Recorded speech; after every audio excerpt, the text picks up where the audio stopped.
embryos in a divorce. This issue has come up quite a bit lately. This is a situation where the parties did IVF, hormones, lots of heartbreak, ultimately were able to create healthy embryos and froze them. And now that they're getting a divorce, they don't have an agreement on who gets them. In most situations, if you can't come to an agreement at divorce, the court is going to look to the agreement that you signed at the clinic. And in that agreement, it should say what happens in the divorce. Do you destroy? Do you donate? Do you give to one spouse? Courts almost always follow that.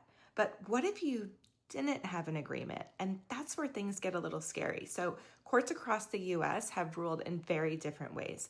Most states, but not all, by a landslide, rule that embryos are property. So they're treated like joint property. If one person says, I don't want to be a parent, their right to say no usually wins, even if it's the other person's last chance to have a biological child. In other states, the courts take more of a balancing approach. So they weigh each spouse's interests.